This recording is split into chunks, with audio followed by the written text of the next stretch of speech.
자, 첫 번째 질문부터 한번 가겠습니다. 북한이 분단 이후에 처음으로 동해상 북방 한계선이죠. NLL 이남으로 탄도미사일을 발사했습니다. 보통은 이제 동해 지역 동북쪽 해상 방향으로 이걸 쐈었다는데 이례적으로 이번에는 울릉도 쪽으로 발사했어요. 이거는 우리한테 실질적인 무력 도발을 한 거다 이렇게 봐도 될까요? 이거 어떻게 봐야 됩니까, 신 변호사님? 언제든지 전쟁할 준비가 돼 있다. Fight tonight. 야, 뭐 영어로 하시면 아니 그게 우리나라 군 내 이렇게 있는 단어이기도 해요. 그래서 네. 언제라도 전쟁할 준비가 돼. 비질런트 스톰 그래? 그럼 우리도 얼마든지 전쟁할 수 있어. 이 비질런트 스톰이 한미 공군이 200여 대 이상 전투기가 동시에 출격하는 그런 거거든요. 근데 그러니까 이제 너무 무서워요, 솔직히 예, 말해가지고. 공군력이 압도적이에요. 사실 한미 공군력이 북쪽이랑 하면 비행기 뜰 기름도 없었다라고 한동안은 그랬었잖아요. 북한 같은 경우는. 그러다 보니까 그래? 그럼 알았어. 우리도 언제든지 전쟁할 준비돼 있어. 이렇게 무력 시위를 한 거죠. 사실 우리가 북한이 그렇게 한다고 해서 막 걱정할 정도의 그런 국방력을 가지고 있는 건 아니에요. 우리 국방력이 월등하기 때문에. 근데 문제는 그냥 이판사판이다 이렇게 생각해 버릴까 봐 사실 그게 더 걱정 아니겠어요? 지금 말씀하셨던 비질런트 스톰이라는 이게 제가 네. 지금 찾아봤는데 네. 이 훈련의 목적 중 하나가 5세대와 4세대 전투기의 상호 운영성 개선이라고 돼 있거든요. 네. 전 세계에 5세대 전투기를 갖고 있는 나라가 거의 없고요. 지금 이제 가장 시끄러운 지금 전쟁이 일어나고 있는 우크라이나 같은 경우에도 네. 이 정도 규모의 최신형 전투기가 수백 대가 쓰는 일이 없어요. 현재 지금 전투 중인데. 근데 지금 그 최신형 전투기, 스텔스 전투기 포함해서 240대가 예, 때가 동시에 떠서 네. 이거를 그 수백 대 사이에 상호 운용성 체크를 한다고 이 좁은 땅덩이에서 날고 있으면 사실 북한에서는 위협을 느낄 수 있죠. 그렇죠. 이제 물론 뭐 그게 우리 지금 한반도의 특성 때문에 이런 훈련이 필요 없다고 제가 단정적으로 얘기하는 건 아닙니다만 네. 어쨌든 그런 훈련이 있는 것 자체가 그 매우 강력한 그런 그 위기감, 이런 안보 위기감 같은 걸 높일 수 있는 상황이고 네. 거기에서 북한도 갖고 있는 게 그거밖에 없으니까 그게 된 거고 또 중요한 게 뭐냐면 우리가 그걸 했다고 우리도 북한에 대해서 쐈거든요. 이제 네. 지금 이제 그 북한 한계선 넘겨서 날렸단 말입니다. 그러니까 지금 서로 지금 상대방의 해에 지금 영을 통해 북한 서로 한계선 하고 있어요. 네. 넘겼단 말이에요. 그래서 지금 긴장 상태가 확 올라간 상태인데 정말 문제는 네. 지금 워낙 이렇게 여러 일들이 많고 그러니까 어제 공습경보 울리고 하는 것들이 사실 일반적인 경우에는 전반적인 사회적 위기감이나 아니면 이런 것들이 높아졌을 텐데 이제 사람들이 무감각해요. 제가 어제 주변에 이제 그 점심 먹을 때쯤 공습경보가 났고 사실 이게 엄청난 일인데요. 엄청난 일인데 네, 그쵸. 일인데 사람들이 뉴스를 보면서 아무 감각이 없어요. 그래요. 지금 우리 사회가 이런 긴장감이나 이런 것들이 만성화돼서 지금 극대화된 상태에서 계속 쭉 가고 있거든요. 그러니까 이게 문제예요, 지금. 네. 두 가지 문제, 지금 말씀하신 두 가지 측면에서 보자면 국민들이 너무 힘들어요. 국민이 너무 힘들다. 국민이 너무 힘든데 네. 이게 보세요. 거의 퍼펙트 스톰처럼 먹고 사는 문제 힘듭니다. 어제 흥국생명 뭐 콜옵션 행사하지 않기로 했다. 네. 저기 콜옵션 외화 표시 자본증권 행사하지 않기로 했다. 그게 7,700억 돈 못 갚으니까 이자를 더 드리겠습니다. 이자 4.5% 내던 걸 7%씩 내는 걸로 이렇게 바꾼 거거든요. 7,700억을 갚을 수 있는, 지금 가진 돈이 7,700억이 아니라 빌려올 수도 없는 상황이라는 거예요. 지금 흥국생명이. 그렇게 어려워요? 예. 어머나, 그렇게 어떡하죠? 어려운 거예요. 큰일 났네. 만약 이게 2009년 이후에 처음 있는 사태고 이렇게 되면 국내 채권 시장이 지금 막 어렵잖아요. 네. 그 레고랜드 그 김진태 사태 때문에. 그러니까 정부에서 어떻게 했냐면 해외에서 돈을 빌려와라. 해외 채권 시장을 해외를 향해서 회사채도 발행하고 해라 했는데 해외 채권 시장에다가 돈 갚을 돈이 없어요. 그냥 이자 더 드릴게요. 빌려주세요. 이자 더 드릴게요. 이렇게 한 거예요. 돈을 더 빌릴 수도 없어요. 그냥 지금 빌린 돈에다가 이자를 4.5%를 7% 더 드릴게요. 이렇게 하기 때문에 해외에서도 투자자들이 한국 채권을 안 삽니다, 이제. 아니 퍼센티지가 거의 2배나 올라갔네요. 예. 이자 내는 게. 그래 이게 말하자면 경제 위기예요. 네. 그런데 경제 위기에다가 그다음에 안보 위기. 안보 이 위기에다가. 안보 위기가 있고요. 그다음에 세 번째는 국민 생명과 안전 위기입니다. 안전 위기. 안전, 경제, 안보 이러면 국민들이 얼마나 살아요? 불안하고 힘듭니까? 맞습니다. 그러니까 지금 무감각해졌다라고 말씀을 하시는데 그 네. 무감각의 이유가 뭐냐? 그냥 일상화돼서 그런 측면도 있지만 이 공포를 정면으로 다 받아들이면요 국민들이 살기가 힘듭니다. 그리고 희망이 없어서 그런 것도 예. 있어요. 어제 안보, 네. 안전, 민생 네. 이 세 가지가 전부 다 위기예요. 어제 파월 의장이 또 우리들에게 희망을 줬다 뺏었다 난리를 쳐가지고 주식이 올라갔다 내려갔다 막 계속 그랬습니다. 여러분 다 아시겠지만 정말 힘듭니다. 자, 그런데 이 상황에서 공공수레님 지치면 안 됩니다. 알겠습니다. 지치지 않도록 하겠습니다. 자, 보시죠. 자, 탄착 지점 지금 이제 미사일 발사한 거에 대한 얘기를 하는 거예요. NLL 이남 26km, 속초에서 동쪽 방향으로 57km, 울릉도 서북방으로 167km 지점에 이게 떨어졌다는 겁니다. 속초 바로 앞에 떨어졌다는 얘기인데요. 이거 도대체 지금 이 북한이 이러는 이유가 뭡니까? 전쟁하겠다는 건 아니잖아요, 사실은. 전쟁하겠다는 네, 건 할수 있는 건 할 수 아니에요. 있는 건 아닌데 네, 왜 이러는 지금 거죠? 북한 입장에서는 지금 네. 이제 남북 관계하고 북미 관계 전부 지금 경색되고 있고요. 그리고 아까 말씀드렸던 것처럼 그런 대규모 훈련도 이루어지고 이런 상태에서 북한 입장에서는 사실 이제 북한도 결국 원하는 거는 정치적인 그런 주도권을 쥐고 싶은 것이거든요. 그리고 네. 자기들이 이슈의 중심에서 더 끌고 가고 싶은 건데 지금 그러지 못하고 있는 거예요. 그러니까 사실 전쟁에 나면은 가장 잃을 게 많은 게 사실 북한인데 북한이 이기기도 어렵고 북한이 이기는 것도 불가능하고 하지만 지금 계속 우리한테 지금 주도권을 짚고 하고 우리도 지금 강경한 모습을 보이기 위해서는 북한은 지금 그럼 결국 변환구 전술로 좀 갈 수밖에 없는 거고 네. 또 그렇게 가면은 우리도 거기에 맞춰서 갈 수밖에 없는 거거든요. 지금 긴장 상태가 남북 간 긴장 상태가 정권이 바뀌고 나서 사실 극한으로 지금 치닫고 있는 상황인 거죠. 지금 7시 55분이거든요. 그런데 7시 47분에 속보가 떴어요. SBS 뉴스에 떴는데 합참에서 발표했다는 겁니다. 북한이 미상 탄도미사일을 동해상으로 발사했다. 그러니까 뭔지 정확히는 모르겠지만 어쨌든 탄도미사일을 동해상으로 또 한 번 또 발사했다는 얘기입니다. 동해상으로. 미친 거 아니에요? 이러다가 우리가 어떻게 하겠다는 거죠? 서로 다 죽겠다는 건가요? 근데 문제는 하여튼간에 지금 군사적 긴장 관계가 계속해서 상승, 서로 스텝업, 네. 스텝업해서 상승하고 있잖아요. 문제는 여기에 정권이 우리 남한 정부가 어떻게 대처할 대응하고 방안이 있느냐라는 거예요. 어제 NSC를 하고 하면서 대통령실이나 안보실장이 했던 얘기는 미국의 확장 억지력이 아직도 미진하다. 그래서 비약적으로 확장 억지력을 더 키워야 높일 된다? 수 있게 키워야 된다라는 게 대안이에요. 어머나. 군사적 행동으로는 그 공대지, 공중에서 그러니까 북쪽에서는 선제 타격 니들이 할 수 있어.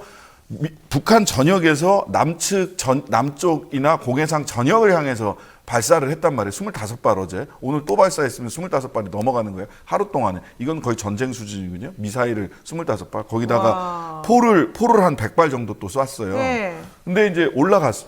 또 우리가 그러니까 공대지는 뭐냐면 선제 타격 하겠다는 얘기예요. 그렇죠. 공중에서 비행기가 지상으로 미사일을 쐈다는 거란 말이죠. 네. 뭐 바다에 빠지긴 했지만 실질적으로 각도만 틀면 지상 폭격하겠다라고 하는 건데, 근데 문제는 확장 억지력. 근데 확장 억지력, 미국이 제공하는 확장 억지력이라는 게 뭐예요? 미국의 선의에 의존하는 겁니다.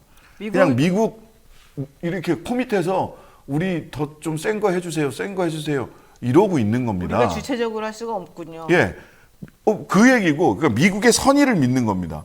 근데 미국이 선의로 전쟁하는 나라예요? 아니거든요. 그렇죠. 자신의 경제적 또 안보상의 이익이 있을 때만 군사적 행동이 일어나는 나라입니다. 그거는 미국뿐만 아니라 전 세계가 다 그럴 거예요. 근데 우리는 미국의 선의에만 의존하고 있어요. 아이고, 첫 번째. 마음이다. 두 번째는 핵을 갖자라고 얘기를 하는데 파키스탄하고 인도가 양쪽 다 핵무장을 했죠. 네. 근데 그러고 나서 훨씬 더 재래식 분쟁은 더 증가했습니다. 오히려. 그 다음에 세 번째. 자, 그러면 핵을 미국 쪽에서는 미국 북측이 이렇게 나온 것에 대해서 어떻게 얘기를 하냐면 장기적으로 비핵화를 목표로 하되 비핵화를 위해서 현재 북측이 핵 보유국이라는 걸 인정하고 핵군축 협상으로 들어가야 된다라는 얘기가 미국 국내 네. 이 정부 측에서도 또 외부에서도 제 야에서도 나오고 있단 말이죠. 그렇다면 이렇게 그 핵군축 협상을 실질적으로 핵보유국 지위를 인정을 하고 핵군축 협상에 들어가고 핵군축 협상은 재래식 무기 협상하고 군축 협상하고 완전히 질이 다른 거거든요. 네. 그다음에 북을 컨트롤할 수 있는 지렛대, 가장 유용한 지렛대는 어디였어요, 지금까지? 중국하고 러시아였습니다. 그렇죠. 근데 중국하고는 반중적인 왔다 갔다 하고 있고, 리잔수 왔을 땐 네네네 이러고, 또 딴 데 뉴욕타임스 그 인터뷰할 때는 또 딴 얘기하고. 완전히 반중국적인 이야기하고, 네. 대통령이. 러시아가 그다음에 또- 러시아한테는 푸틴이 오라 그래요. 그 살상무기 우크라이나 쪽에 주면 우리 가만 안 있는다, 좌시하지 않겠다 이렇게 얘기를 그렇죠. 한단 말이에요. 네. 도대체 외교 전략이 있는가? 오직 외교 전략은 딱 하나밖에 없어. 미국의 진심을 믿습니다. 미국의 선의를 미국하고 우리는 믿습니다. 동맹입니다. 이런 얘기 계속 이 하면서. 얘기밖에 없어요. 네. 야, 이거 어떻게 해야 됩니까? 이게 큰일났네요. 네. 이게 지금 아까 얘기했던 것처럼 지금 매뉴얼대로 그러니까 도발에 대한 작전 계획, 대응 계획 같은 건 다 있을 거란 말이에요.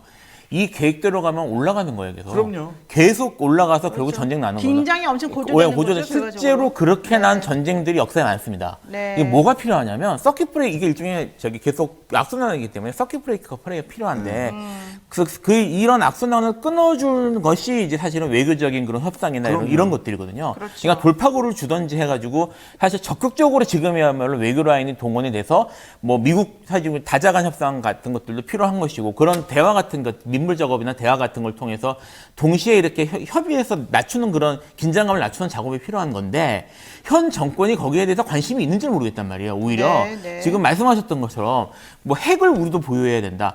이게 논리적으로는 맞는 말처럼 된다. 군사적인 측면에서 보면 좀 다시 얘기하지만 그런 식으로 가면 올라갈 수밖에 없거든요.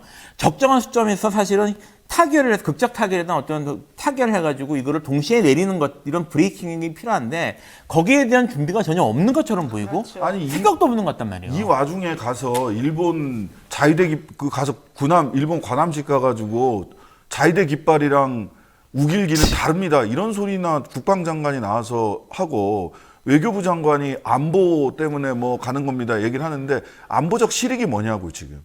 거기에 대해서 정확하게 얘기를 해야 돼요. 오히려 네. 미국의 선의를 기대하고 일본에 매달리고 네. 이런 방식으로 해서 말씀하신 서킷 브레이크가 됩니까? 이 악순환의 고리를 끊어내 그런 거 하라고 대통령이 있는 거예요.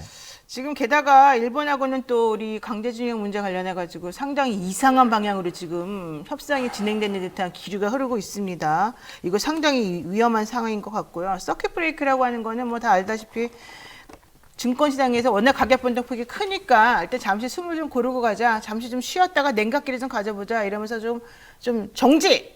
일단 버려진다. 얼음 이렇게 하는 그런 상황이잖아요. 우리도 지금 이 북한하고 관계를 일단은 조금 한번 좀 정지 시켜놓고 한번 좀 냉정하게 판단해보자. 뭐 이런 얘기로 지금 두 분이 말씀하시는 겁니다. 자, 어쨌든 간에 지금 상황에서는 9.19 군사합의 파괴됐다고 봐야 되는 거 아니냐 이런 얘기 나오던데 맞습니까? 어떻게 해야 됩니까? 저는 이게 외교고 군사 안보잖아요. 네. 9.19 군사합의는 파기됐으니까 그래서 우리가 먼저 어느 쪽도 근데 9.19 군사합의가 파기됐다. 양쪽 다 지금 사람이 완충구역에다가 쐈단 말이에요. 네. 원래 완충구역이 DMZ보다 더 넓은 지역에 DMZ를 확장한 개념인데 네. 완충구역에다 쐈단 말이죠. 근데 어느 쪽도 9.19 군사합의를 내가 먼저 파기한다는 얘기를 하지 않아요. 그렇죠. 하면 왜냐하면 안 되죠. 책임이 있으니까. 그거는 여전히 평화의 자산이기 때문에 그렇습니다. 안보 자산이기 때문에. 이 자산이 조금 흠집이 났다고 해서 이것을 먼저 집어 던지는 것은 안 돼요. 굉장히 네. 큰 실수예요. 위험해요. 그렇게 하면 안 되거든요. 네. 자, 9.19 군사 합의는 여전히 존중한다. 네. 서로에게 더 존중하기 위해서. 그래서 외교적인 협상력을 끌어올리는 중요한 안보 자산으로 상해야지 애따 집어 던진다? 이거 굉장히 즉자적인 반응입니다. 맞습니다. 자, 이 정도 못할 줄 알았는데 이 정도로 못할 줄은 몰랐네요. 이런 한탄하시는 분들도 좀 계시군요. 자, 이런 와중에 어쨌든 간에 대피 문자, 늑장 대피 문자 때문에 울릉도 주민들 너무너무 불안에 떨었다 이런 얘기 나오는데요. 대통령은 여기다 대고 이런 얘기 하더라고요. 실질적 영토 침해 행위니까 엄정 대응해라 이렇게 말했다는 거예요. 자, 엄정 대응을 어떻게 하겠다는 거죠?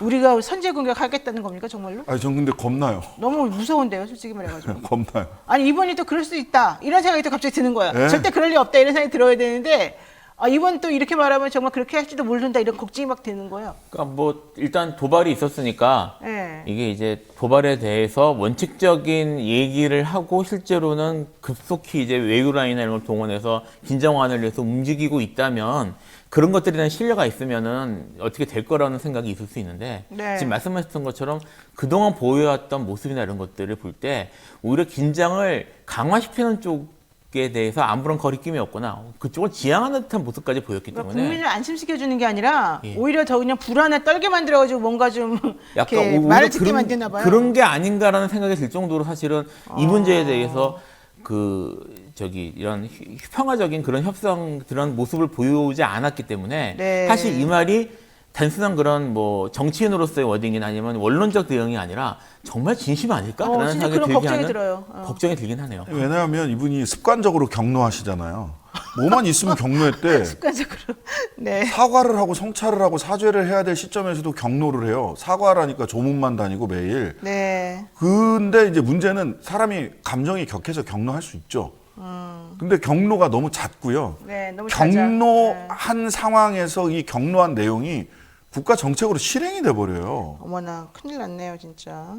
그 습관적 경로와 그 경로한 상황에서의 비이성적 판단이 나올 수 있잖아요. 객관적이고 딱 이렇게 좀 냉정한 판단이 게다가 고집이 아니라. 세잖아요 이분이. 한번 뱉으면 또 그 얘기를 계속 할지도 모른다는 걱정이 있는 거예요. 그래서 저는 정말 그런 게 걱정이 됩니다. 실제로 걱정이 돼요. 저는 신자식 변호사님 오래 알았는데 이렇게 진짜 걱정하는 모습은 처음 봤어요. 나라 걱정이 많습니다. 나라 걱정이 너무 우리 셋 다 너무 걱정이 많네요. 뭐 예, 진짜 좀 힘드네요. 아니 근데 이분이 어떤 결정을 할지를 자꾸만 특정 스승의 유튜버를 네. 보면서 그래서 이렇게 결정했나? 라는 생각을 하게 되는 것도 너무 슬퍼요. 아니 그 진짜 이거는 사실 제가 어제 들은 얘기인데 그분이 워낙 극우 보수 쪽에 유튜브를 많이 보신다는 얘기 나왔었잖아요. 근데 뭐 이게 사실인지 아닌지 저는 모르겠어요. 이거 제가 그냥 우연히 주워 들은 얘기라. 극우 쪽에 있는 보수 쪽 분들이 유튜버들이 이렇게 말한대요. 이번에 이태원 참사 관련해서도 사고라고 말해야지 참사라고 말하면 안 되고 사과를 절대 하면 안 된다. 그러면 지난번에 이명박 박근혜 짱 난다. 절대 인정하면 안 된다. 이렇게 말했다는 거예요. 진짜 그러고 난 다음에 사고를 우리가 이번에 그 참사를 사고라고 말해라. 희생자를 사망자라고 말해라. 뭐 이런 그 지침이 정확히 내려왔잖아요. 네. 그러면서 사과 절대 안 하잖아요. 그러니까 그 보수 쪽 유튜버들이 하는 말이 그대로 실현이 되는 걸 제가 어제 느꼈어요. 이런 것만 보더라도 말씀하신 것처럼 그쪽 얘기를 너무 많이 들으시는 거 아닌가. 이런 걱정할 수밖에 없다니까요. 검찰총장 그만두고 나서 뭐 발언할 때마다 제가 그때부터 제발 유튜브 좀 그만 보라고. 너무 휘둘리고 있어서 또는 뭐 그냥 휘둘린다 수준이 아니라 본인이 네. 그 극우를 장착하고 계신 것 같아요. 참. 극우적 사고방식을. 아이고 제발 대통령님 우리를 불안에 떨지 말게 해주시기 바라고요. 자, 두 번째 이슈 가겠습니다. 우리 PD가 지금 불안해서 나한테 막 뭐라 계속 하고 있어요. 자, 우리 PD는 착한 분입니다. 여러분 오해하지 마시고요. 자, 모든 게 진행자 탓입니다. 네, 맞습니다. 이거 보세요. 자, 노영의 뉴스 인사이다. 두 번째 이슈 가겠습니다.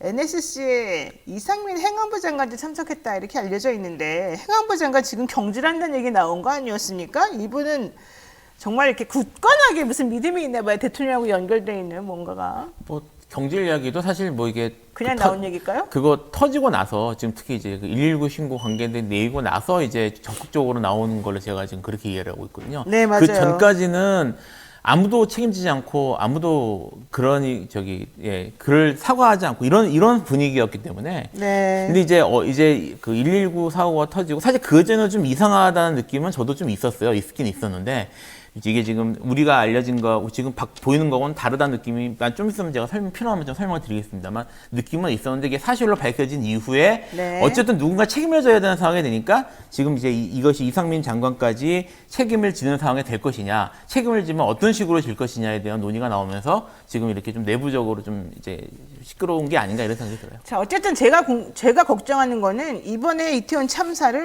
그대로 보지를 않고 또 정치적으로 뭔가 이용하려는 움직임이 또 좀 포착되고 있다. 이런 건데요. 자유연대라고 하는 곳에서 이번 참사를 MBC하고 민주당이 짜고 만든 일이다. 이렇게 교민들에게 알리고 있다는 얘기도 들었어요. 그런 것도 혹시 들어보셨어요? 아니 뭐 무슨 얘기 하는지 저도 이제 뭐 커뮤니티나 이런 데 나왔던 네. 얘기를 인용한 거를 좀 봤는데, 말하자면 뭐 짜고 했다 내지는 그 정보 보고 문건 경찰이 작성한 거기에 보면 촛불 집회 끝나고 이태원에 가서 발생한 일이다. 촛불 어머. 집회가 끝나고 나서 이태원에 사람들이 막 가가지고 네. 그래서 몰려서 간 짓이다. 그 다음에 문재인 정부 때 이런저런 전투 경찰을 없애서 그런 거다 하면서 문재인 정부 탓을 하는 이런 것들이 이제 그쪽 커뮤니티, 보수 커뮤니티에 도는 거예요. 전 정부 탓이다. 이게 이렇게 이야기를 하고 있고, 네. 또 이제 뭐 마약 때문에 최초에 뭐 이런 얘기들이 그 언론 보도가 이런 뭐 찌라시 수준의, 그러네요, 찌라시도 아니고 진짜. 찌라시도 아니고 유언비어 수준의 유언비어. 이야기들이 네. 언론에 막 보도가 됐어요. 바닥에 막 물이 뿌려져 있었다. 일부러 마치 넘어지라고? 넘어지라고 누군가 뿌려놓은 것처럼 아이, 물이 뿌려져 있었다. 설마 그 다음에 세상에. 예. 마약에 취한 사람들이 마약에 취해서 넘어지면서 사람들이 쓰러지기 시작했다. 뭐 이런 식의 보도가 사실 첫날 막 나왔었어요. 그래요? 진짜로 예. 나왔어요 그런 말이? 예. 근데 대통령이 그 자리에 가서 압사 뇌진탕 아니야? 뇌진탕이 있었겠지. 그러니까. 뇌진탕은 넘어졌을 때 발생하는 일이잖아요. 그렇죠. 굉장히 강한 충격을 뇌에서 받았을 때. 근데 압사? 뇌진탕이 있었겠지. 압사가 아니라고 보고를 받았나요? 나 이해할 수가 없어. 그 말의 맥락을. 그러니까 압사라는 게 과연 있을 수 있는 일이냐? 넘어져서 다쳐서 그렇게 됐겠지. 네, 이런 뇌진탕으로. 취지인가 봐요. 그렇게. 그게 근데 다음날 오전 10시 넘어서 사과 없는 담화를 발표하고 현장 갔을 때 나온 얘기예요. 밤새 지휘회 때문에 무슨 보고를 받은 거예요, 도대체. 그러니까요. 자, 어쨌든 하여튼 저는 행안부 장관은 진짜 경질을 해야 된다고 개인적으로 생각하고 있습니다만은 행안부 대통령- 장관뿐만 아니라 저는 총리도. 총리까지, 네, 맞습니다. 그다음에 그쪽에 있는 수석들, 청와대까지 싹 다 경질해요. 그런데 더 황당무계한 거는 이상민 행안부 장관 거취를 놓고 대통령실하고 경찰 내부가 권력 다툼을 하고 있다 이런 얘기가 있는 거예요. 대통령은 사실은 행안부 장관을 계속 옹호하는 발언을 그동안 해왔지 않습니까? 그래서 그런 건지 뭔지 모르겠는데 권력 다툼 때문에 행안부 장관이 제대로 경찰로부터 보고를 받지 못했다. 그래서 이번에 그렇게 이상한 반응이 나온 것이다. 뭐 이런 얘기도 나오더라고요. 이게 무슨 말입니까? 사실 뭐 내부적으로 어떤 일이 있었는지 이것도 결국은 소문에 불과한 거라서 뭐라고 얘기하기 제대로 된 정보가 없어요. 없는 거긴 한데 네. 이게 그런 느낌이 조금은 들어요. 행안부하고 법무부 사이에 안 맞아요. 안 지금? 맞는 게 분명히 있었거든요. 지금 뭐 대책본부를 대검에 설치한단 말이 나왔을 네, 때 대검에서. 다들 뭐야 왜 대검에 설치해? 라고 생각을 했단 말이에요. 그렇죠. 이게 행안부에서. 이게 지금 재난안전법상 주관기관도 아니고 네. 저는 상관없는 대검에 대검에 설치되면 보고가 대검에 올라갈 거 아닙니까? 그렇죠. 그러니까 이게 지금 그 경찰하고 행안부 장관과의 충돌이라기보다는 부처 간 충돌이 있는 게 아닌가라는 생각이 처음에 좀 있었고요. 네. 그리고 이제 이것이 문제가 커지면서 누군가 책임을 져야 되는 상황이 되니까 지금 현재 분위기 돼서 좀 잘못되면은 그 경찰이 다 뒤집어 쓰게 생겼거든요. 경찰이 그리고 경찰이 특히 그 말단에서 말단. 뒤집어 쓰게 될 판이 되니까 반발이 나올 수밖에 없죠. 재난안전기관은 지자체예요, 기본적으로. 네. 지자체하고 행안부, 중앙부처가 책임을 지는 것이고, 그리고 그와 별개로 경찰은 경찰로서 책임을 지는 것이고, 둘이 협조해서 기관이 가야 되는 것인데, 지금 아까 뭐 예를 들어 119 보고만 하더라도, 보고가 이렇게 올라가면은 이게 당시에 지휘체계 라인을 통해서 지휘통실까지 올라갔을 거고, 지휘통제실에서 그거를 정보를 분석해가지고 결정을 내리는 거는 일반 말단이 할 수 있는 게 아니란 말이에요. 네, 그럼요. 그리고 지금 이게 보면은 제가 좀 말이 나올 겸 좀 얘기를 더 하면요. 119 보고가 문제가 됐지만 네. 그 전에 왜 투입이 얼마 안 됐는가? 애초부터 그 예년 하고 있었던 계획을 다른 방식으로 틀었던 것도 지금 재난기본계획, 재난대책계획에 해당되는 건데 그건 재난기본법상 용산구하고 서울시가 책임을 져야 되는 거란 그렇죠. 말입니다. 네. 그러니까 거기에서는 왜 이거를 틀었는가? 이에 대한 책임도 있어야 되는 것이고 또 하나 문제가 뭐냐면 거기에 어쨌든 경찰의 몇 명이든 출동은 하긴 했었잖아요. 네. 그리고 이태원 지구대도 앞에 있었잖아요. 네. 그쪽에서도 상황 보고가 올라갔을 거고 그 보고는 119하고 다르게 올라간단 말입니다. 거기는 이제 지휘를 받으면서도 올라가는 거니까. 네. 그러니까 그렇게 정보가 모인 수뇌부에서 이거를 나름 이유가 있어가지고 판단을 해서 이거 더 이상 충원도 안 하고 방치를 했을 텐데 이거는 단순한 경찰 몇 명이서 뭐 중간직 지휘 몇 명이 할 수 있는 내용들이 아니에요. 그러니까 여기에 대해서 누군가 분명히 책임을 지고 처음부터 이태원을 이런 식으로 관리하도록 되어 있는 기본 계획이 나와 있었을 거고 네. 그 계획에 입각을 해서 119 처리나 뭐나 그런 것들이 원칙에 따라 이루어졌을 텐데 만들어진 원칙에 따라 그 원칙은 누가 만들었냐? 그 당시에 상황 판단은 누가 했냐? 지금 계속 경찰만 얘기하고 있지만 재난기본법상 그 재난 지휘나 이런 것들은 지자체 본부에서 하도록 되어 있거든요. 네. 그쪽은 뭐 하고 있었냐.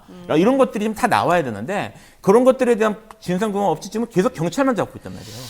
그러니까 윤희근 경찰청장이 이태원 참사가 발생한 지 1시간 59분, 그러니까 2시간 지나서야 사고 사실을 처음으로 인지했다 이런 얘기 나오잖아요. 이게 말이 되는 겁니까? 저는 이게 어제 나왔던 복잡한 얘기들 누가 제일 먼저 알았고 대통령이 제일 먼저 알았고 행안부 장관이 훨씬 더 늦게 알았고 뭐 등등등 어제 쭉 얘기 나왔잖아요. 네. 저는 이게 눈가리기다라고 생각을 해요. 왜요? 왜냐하면 네. 이 얘기는 뭐예요? 의사결정권자들이 보고를 늦게 받아서 결정을 늦게 할 수밖에 없었다라는 얘기를 하기 위한 밑자락이라고 봅니다.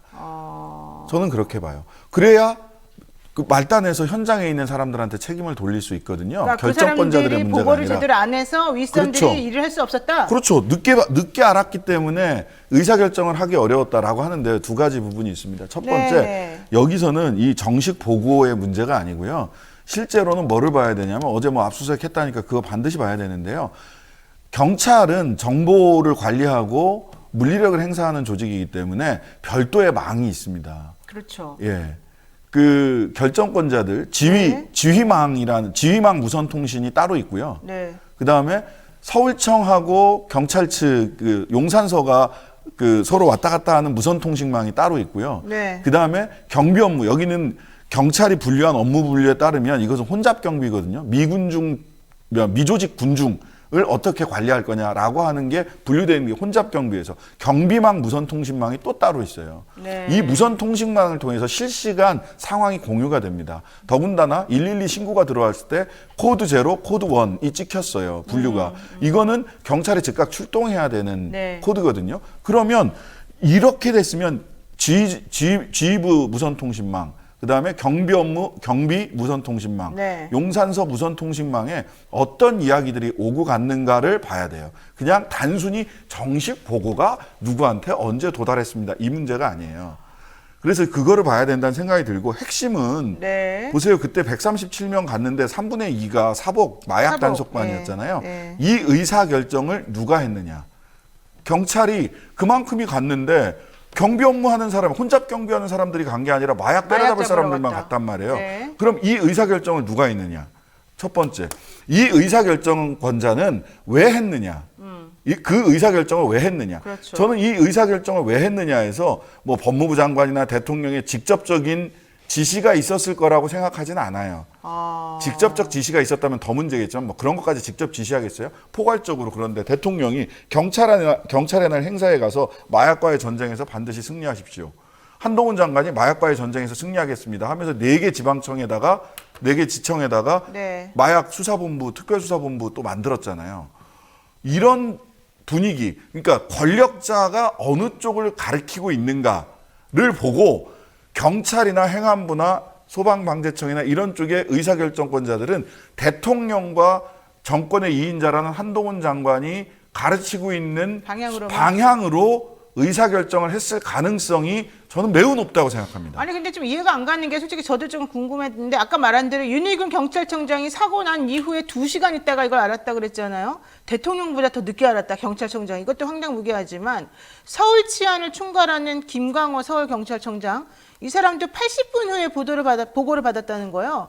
1시간 이게 몇 분이에요? 1시간 20분 만인가요? 이상민 행안부 장관도 역시 1시간 뒤에 알았다고 그러고 그럼 도대체 그 처음에 이런 사고가 벌어졌을 때 알았던 그 사람들은 다 그동안 뭘 했다는 겁니까? 누구의 말을 듣고서 어떤 식으로 1시간 혹은 2시간 동안 움직였다는 거예요? 아니면 아예 안 움직였다는 뜻이 되나요? 저는 사실 그런 말 안 믿어요? 일단 그건 말씀하셨던 그런 이유 때문에 말이 안 되고요. 말이 안 된다. 말이 안 되고 저는 그리고 제가 신현 변호사님이 그 마지막에 말씀하신 부분이 정말 중요하다고 저도 생각해서 사실 그 얘기도 제가 하려고 했는데 네. 이게 지금 계속 어디로 지금 초점이 가고 있냐면 당시의 신고, 당시의 비상 상황이 발생했는데 경찰은 뭐 했냐가 이쪽이 돼 있는데 지금 그것만 중요한 게 그게 아니고요. 아니다. 제일 중요하지 애초에 않다. 네. 애초에 왜 매년 문제없이 통제되던 것들이 다 망가지고 네. 네. 그런 식으로 계획이 이루어졌는지가 제일 중요해요. 체계가 왜 망가졌느냐? 왜 망가지? 그리고 여기에 대한 책임은 경찰만 책임을 지는 게 아니에요. 그렇죠. 말씀드렸던 재난안전법상 재난 지자체장들. 책임은 지자체하고 주무관청이 있어요. 네, 국가의 네. 주무관청이 있기 때문에 여기서 기본 계획이 나왔을 거고 그 계획이 경찰하고 공유되면서 경찰이 어떻게 투입되고 하는 식으로 같이 갔을 거예요. 특히 지방 자치경찰이 이제 만들면서 서울청. 서울청이 만들어지면서 서울청하고 시도지사급에서 분명히 논의가 있었을 거고 이 방향은 지금 말씀하셨던 것처럼 그 추측에 불과하긴 하지만 대통령과 그런 고위직의 그런 정책 방향이 반영될 가능성이 있기 때문에 네. 그리고 이후에 경찰이 112나 이런 신고나 창보가 올라왔음에도 불구하고 그런 식으로 소극적 대응을 했던 것이 애초에 여기에 대해서 이렇게 대응하겠다는 기본 방침이 정해져 있었기 때문에 가능성이 높기 때문에 이 전체를 들여다봐야 돼요.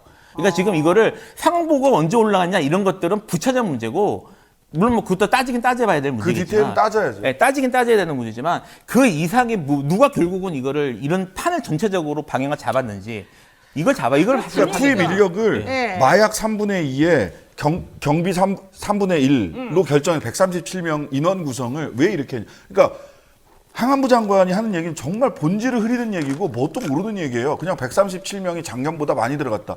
그러면 어떤 사람이 들어갔냐는 거예요. 업무가. 네. 마약 수사 업무를 하러 들어간 사람이 혼잡 경비 업무를 하러 들어간 게 아니란 말이에요. 그렇죠. 거기는 혼잡 경비 업무가 중요했고 그래서 혼잡 경비 업무를 제대로 하기 위해서 기동대를 배치해 달라라고 하는 요청을 했다는 거지. 용산서에서는. 근데 서울청에서는 그런 요청 받은 적 없다. 이러고 있어요. 아니 그리고 기둥대 요청해달라 했더니 용산에서 대통령 내려가라는 그런 지피하고 있기 때문에 그거 막으러 가서 어쩔 수가 없었다. 사람이 없었다 이렇게 말하잖아요. 용산서장이 그 대통령실 경호하고 있었잖아 그때. 그러니까 집회 용산 서장이 관리하러 우리도 나가 너무 있어요, 억울하다. 우리 너무 억울하다 이러면서 현장에 대통령실 그 집회 삼각지 집회 그거 하고 있었어요. 분위기가 이상하게 흘러가요. 지금 예를 들면은 왜 너네 일 제대로 안 했니라고 물어보면 아이 진보 단체들이 그 앞에서 집회하고 있는데 우리가 어떻게 합니까? 이렇게 지금 얘기가 흘러가고 있고요.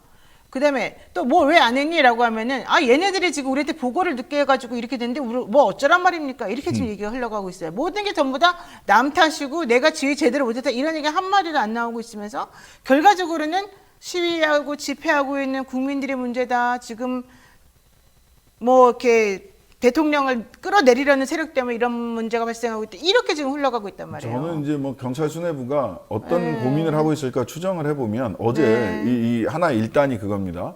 대통령실이 이상민 장관을 처음에 경찰 병력 어쩌고 저쩌고 했을 때 권한이 없어서 경찰에 가봤자 할 수 있는 게 없어서 그렇다. 제도 탓을 했어요. 그랬죠. 그건 권한의 문제가 아니라 우리는 몇 차례 얘기했지만 의무의 문제입니다. 네. 헌법과 법률이 부여하고 있는 경찰의 혼잡 경비 의무, 국민의 생명을 지키라고 하는 국민의 경찰의 의무의 문제인데 이거를 권한의 얘기로 치환을 해서 얘기를 하고 있으면서 이상민 장관을 대통령실에서 두둔했죠. 그제 주호영 원내대표가 어제 책임을 져야 될 사람들 딱딱 찍었어요. 네. 서울시, 용산구, 그다음에 용산서장, 서울청장, 네. 경찰 네. 이렇게 딱 찍었어요. 그러면은 보세요. 서울청장이 책임을 지는데 그러면 이건 윤희근이 책임질 게 없다는 얘기잖아요.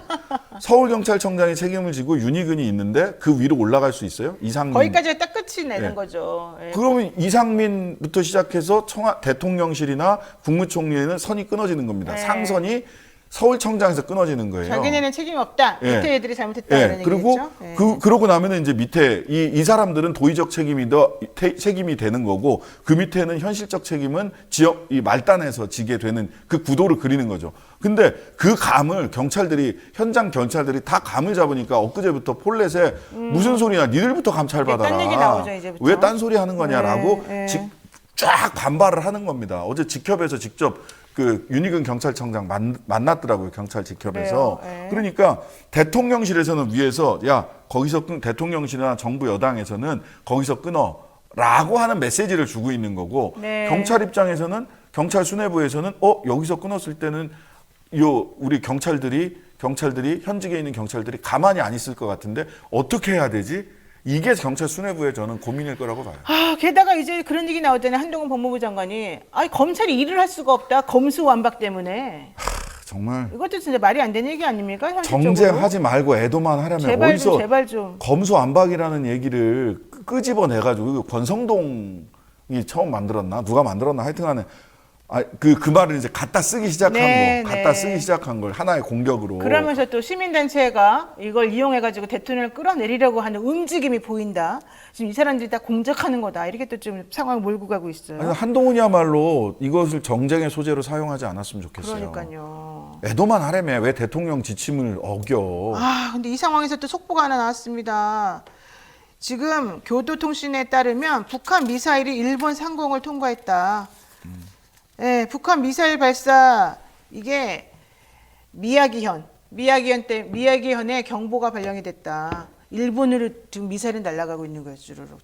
얼마나 일본 위로 무섭겠어요? 넘어간 거지. 그러면 얼마나 이제 무섭겠어요? 일본이 경기를 합니다. 예, 가만히 있겠어요? 이제 우리 이제 큰일 났습니다. 우리도 이런 식으로 나가면 북한이 왜 이렇게 나갈까? 이것도 생각해-봐야 되고.